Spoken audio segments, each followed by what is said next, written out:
قطر اور ترکیہ کی درخواست پر پاکستان نے ایک بار پھر افغانستان سے مذاکرات کی حامی بھر لی۔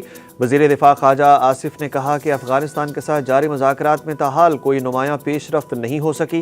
گزشتہ شب پاکستانی وفد واپسی کے لیے ایئرپورٹ پہنچ چکا تھا، لیکن قطر اور ترکیہ کی درخواست پر وفد کو رکنے کا کہا گیا۔ انہوں نے کہا کہ دوست ممالک کے کہنے پر کابل دہشت گردوں کی پشت پناہی نہیں کرے گا تو یہ ایک اہم نکتہ ہوگا۔ اگر وہ ضد پر اڑے ہیں یا ہندوستان کی پراکسی کا کردار ادا کر رہے ہیں تو کچھ نہیں کہا جا سکتا۔ قطر کے وزیر دفاع اور ترکیہ کے انٹیلیجنس چیف مذاکراتی عمل کو کامیاب بنانے کے لیے متحرک ہیں، جبکہ افغان حکومت کے نمائندے سہیل شاہین کا کہنا ہے کہ مذاکراتی عمل ایک بیٹھک میں مکمل نہیں ہو سکتا۔ پاکستانی اور افغان وفود استنبول میں موجود ہیں۔ پاک افغان مذاکرات میں خیبر پختونخوا اسٹیک ہولڈر ہے مگر اعتماد میں نہیں لیا گیا۔ وزیر اعلیٰ خیبر پختونخوا سہیل آفریدی نے وفاقی حکومت سے شکوہ کر دیا۔ انہوں نے سوال کیا کہ 22 آپریشنز اور 14,000 انٹیلیجنس بیسڈ آپریشنز کے باوجود دہشت گردی کیوں ختم نہیں ہوئی۔ کولیٹرل ڈیمیج کے ذمہ داروں کے خلاف مقدمہ درج ہونا چاہیے۔ ہمارا واضح موقف ہے کہ خیبر پختونخوا کے فیصلے اب بند کمروں میں نہیں ہونے چاہیے۔ ہمیں اس وقت ایک اسٹیٹ مین کی ضرورت ہے جو پاکستان کے مفادات کا تحفظ کرے۔ کوئی ملک کسی کا سگا نہیں ہوتا، سب اپنے مفادات دیکھتے ہیں۔ انہوں نے کہا کہ عمران خان کی ہدایت پر KPK کی کابینہ کو حتمی شکل دے دی ہے۔ شبلی فراز کی خالی نشست پر تحریک انصاف کے حمایت یافتہ امیدوار خرم ذیشان جیت گئے۔ خیبر پختونخوا سینٹ انتخابات کا نتیجہ آ گیا۔ خرم ذیشان 91 ووٹ لے کر کامیاب ہو گئے۔ ریٹرننگ آفیسر نے خرم ذیشان کی کامیابی کا نوٹیفیکیشن جاری کر دیا۔ مسلم لیگ نون کے حمایت یافتہ امیدوار تاج محمد آفریدی 45 ووٹ لے کر دوسرے نمبر پر رہے۔ وزیر اعظم آزاد کشمیر چودھری انوار الحق کے خلاف تحریک عدم اعتماد کا مرحلہ 1 نومبر تک مؤخر ہو گیا۔ پیپلز پارٹی کی مرکزی قیادت نے کل اہم اجلاس طلب کر لیا۔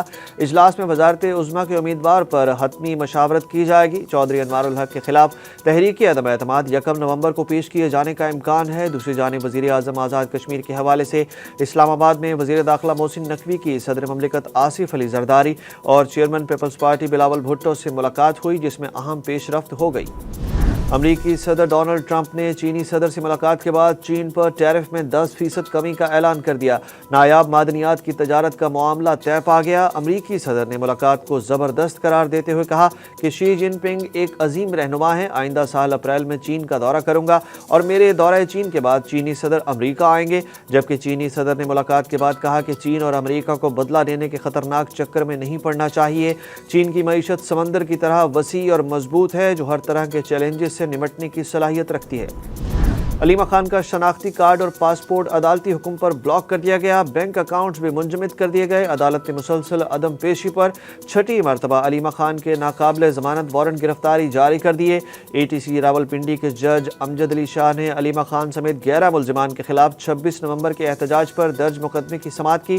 مقدمے کے 10 ملزمان میں سے 1 اشتہاری قرار اور 5 کی مستقل حاضری معاف ہے اور 2 غیر حاضر رہے۔ ہم اگر ایک دوسرے کے خلاف توہین عدالت کی کارروائی کریں تو یہ مناسب نہیں لگے گا۔ ایک حاضر سروس جج کے خلاف کارروائی صرف سپریم جوڈیشل کونسل کر سکتی ہے۔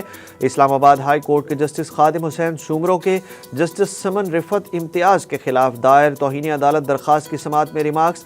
درخواست گزار وکیل کلثوم خالق نے جسٹس طارق محمود جہانگیری کیس کے فیصلے کا حوالہ دیا، جس پر جسٹس سومرو نے کہا کہ اس فیصلے کو سپریم کورٹ کے 5 رکنی بینچ نے کالعدم قرار دے دیا۔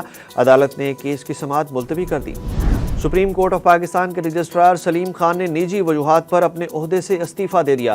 رپورٹ کے مطابق ذرائع نے کہا کہ اس سے پہلے رجسٹرار سلیم خان 45 دن کی رخصت پر تھے۔ سابق رجسٹرار سلیم خان کے اعزاز میں الوداعی تقریب ہوئی، جس میں چیف جسٹس یحییٰ آفریدی، جسٹس امین الدین خان، جسٹس جمال مندوخیل اور دیگر جج شریک ہوئے۔ PTI نومبر میں احتجاج کرے گی یا نہیں، بیرسٹر گوہر نے وضاحت پیش کر دی۔ چیئرمین PTI نے کہا کہ نومبر میں احتجاج کی کال کے حوالے سے تمام باتیں بے بنیاد ہیں۔ بانی PTI کی جانب سے احتجاج کی کوئی باضابطہ ہدایت نہیں دی گئی۔ بیرسٹر گوہر نے پارلیمنٹ میں میڈیا سے گفتگو میں کہا کہ اسپیکر سے ملاقات میں اپوزیشن لیڈر کے انتخاب کا عمل جلد مکمل کرنے کی درخواست کی ہے۔ بانی PTI کے فیصلے کے بغیر کمیٹیوں میں واپسی ناممکن ہے۔